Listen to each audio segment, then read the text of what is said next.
this is your last chapter of midterm syllabus, types and elements of maps. Our Earth is the most significant part of the solar system. This is the only planet where life exists. Our Earth comprises large land masses called the continents and the water bodies known as the oceans, seas, rivers, lakes, and gulfs.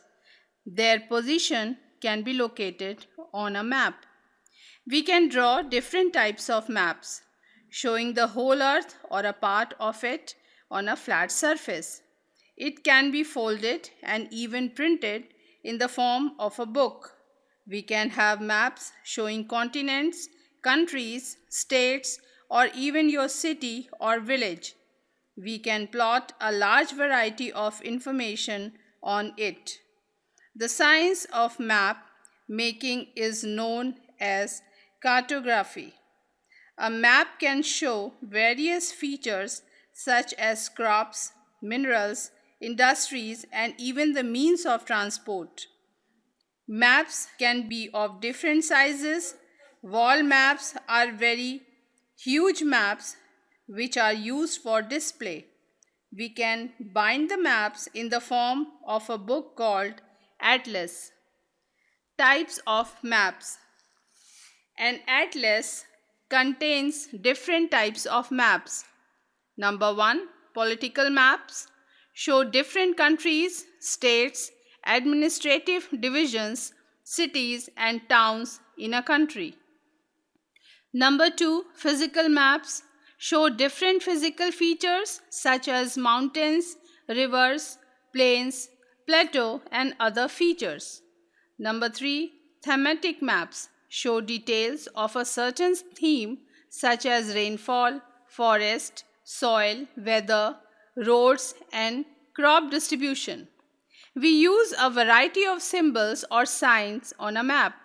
The signs and symbols used to show various features on the map are called the conventional symbols or signs. The language of a map refers to the scale, directions, and symbols. Directions on a map. We know that there are 4 major directions called the cardinal directions. These are north, south, east, and west. How do we find these directions on a map? Place a map either on a table or hang it on the wall. The top of this map always shows the north and the bottom represents the south. Towards your right hand side is the east and the west is on your left hand side. Nepal is towards the north, Sri Lanka is in the south, Myanmar is in the east, and Pakistan is in the west of India.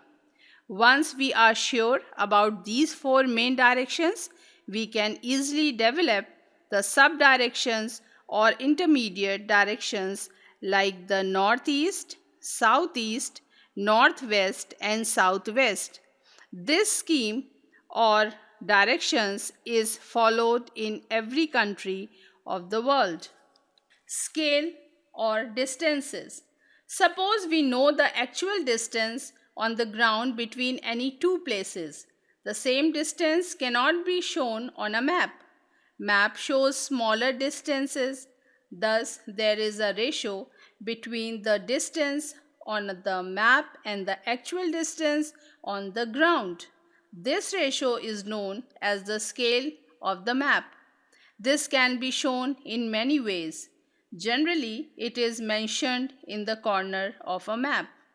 By statement, if the actual distance between any 2 places on the ground is 1 kilometer and the distance between the same 2 places on the map is 1 centimeter, we can say that 1 kilometer on the ground is represented by 1 centimeter on the map.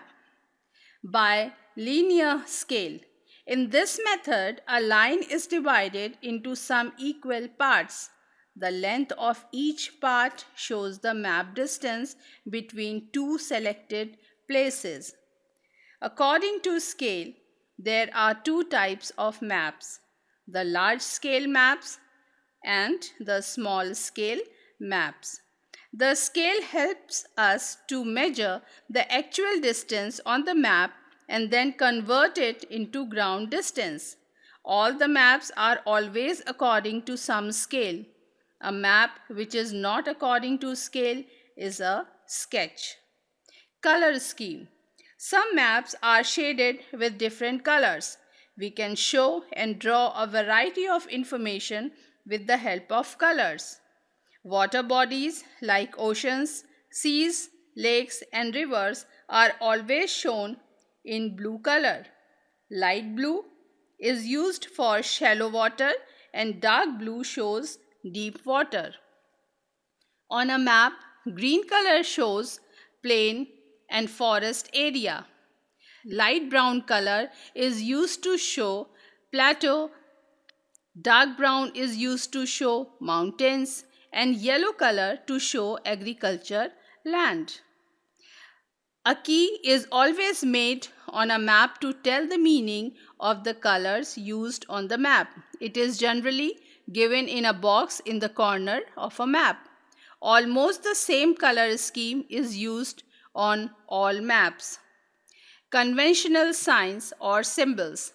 You must have noticed that the location of a town or a city is generally marked with a small circle on a map. It is the sign or symbol for the city. The boundary between two countries is drawn by a line of dashes and dots. Railway lines, roads, rivers, and many other types of information can be shown with the help of various symbols. Some standard symbols are shown in the figure. These symbols are made according to the scale. These can be drawn in different colors. A key on a map explains the meaning of these symbols. We can easily remember these symbols on the map with a little practice. So, children, this was your chapter, but I am giving you some homework.